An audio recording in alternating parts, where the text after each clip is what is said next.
यहाँ देखिए कह रहा है factorise the following 27y³ plus 125z³।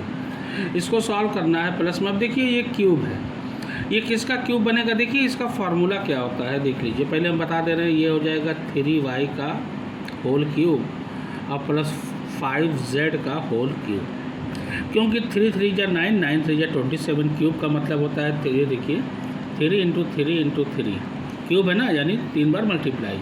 ये हो जाएगा 27। अब 5 × 5 × 5 ये हो जाएगा 5 5 जा 25, 25 5 जा 125 हो गया। अब देखिए ये पहला ए होता है और दूसरा बी, इसको आप एकदम 100% समझ लीजिए। ये होता है a³ प्लस b³ का फार्मूला होता है। इसको लिखा कैसे जाता है अब इसको ध्यान दीजिएगा। a + b ब्रैकेट में, उसके बाद दूसरे ब्रैकेट में a² minus ab plus b², इसके इसी रूप में लिखना है इसको, बस दैट्स इट। बस आप इतना समझ लीजिए, इसी रूप में आपको लिखना है। तो देखिए a + b यानी ये हो जाएगा 3y + 5z ब्रैकेट क्लोज। उसके बाद क्या आएगा? उसके बाद देखिए a², ये a है तो अब यहाँ लिखेंगे 3y², फिर उसके बाद देखिए माइनस ab है यानी 3y × 5z। उसके बाद आप लिखिएगा यहाँ देखिए प्लस है तो प्लस इसी रूप में लिखना है, फार्मूले के बेस पे जाना है। बस फार्मूला जैसा होता है उसी पे उसको रख दिया जाता है, इसी को आइडेंटिटी कहते हैं। Using the identity find the following factorization, बस खत्म। अब देखिए b² b आपका देखिए 5z है तो ये हो जाएगा 5z², दैट्स इट। अब इसको तोड़ दीजिए। मैथ कहता है जैसे ही ब्रैकेट बनाओ तुरंत ब्रैकेट को आप तोड़ दीजिए। तो ये 3 का स्क्वायर है, y का भी स्क्वायर है, 3 3 जा 9, ये हो जाएगा 9y²। अब ये 3 5 में मल्टीप्लाई है, 3 5 जा 15yz, और ये 5 का स्क्वायर है, 5 का स्क्वायर 25, ये हो जाएगा z²। That will be the answer of this question. ठीक है, 3x + 5z, 3y है, 3y + 5z 9y² minus 15yz plus 25z², that's it. अब now second one 64m³ minus 343। अब देखिए 64 किसका होता है? ये होता है 4 का, 4m का क्यूब लगा दिया माइनस अब 340 कौन 7n का ये क्यूब है ना, ये होता है a³। अब ये माइनस b³। अब ध्यान है a³ माइनस b³ का क्या होता है?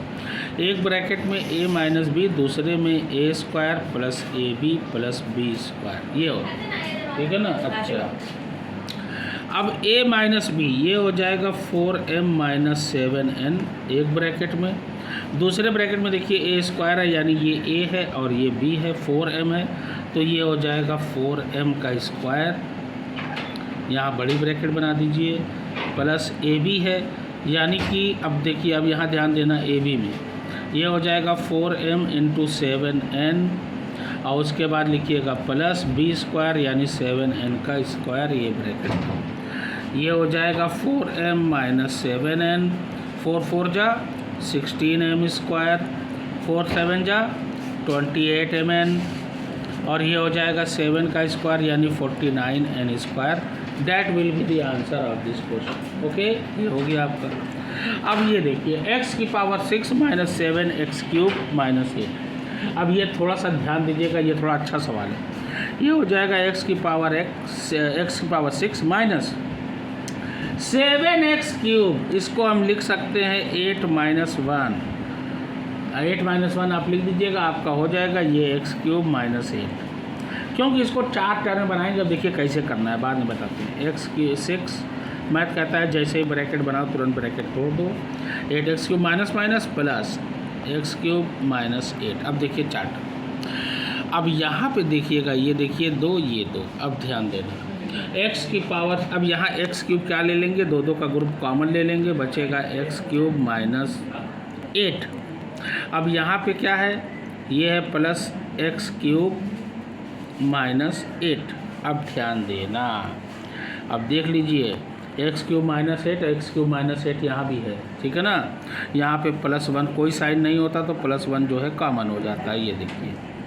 अब देखिए यहाँ +1 कॉमन लिया, x³ माइनस 8 और ये x³ माइनस 8 हो गया। अब एक्स क्यूब माइनस 8 दोनों तरफ है, तो एक्स क्यूब माइनस 8 एक बार हम लेंगे और ये हो जाएगा एक्स क्यूब प्लस 1। अब देखिए क्यूब है, ये होता है एक्स क्यूब माइनस 2 का क्यूब, ये हो जाएगा, और ये होता है एक्स का क्यूब प्लस 1 का क्यूब। अब वही फार्मूला लगा दीजिए जो हमने लगाया है, ये माइनस वाला है माइनस लगाइए, ये हो जाएगा x माइनस 2।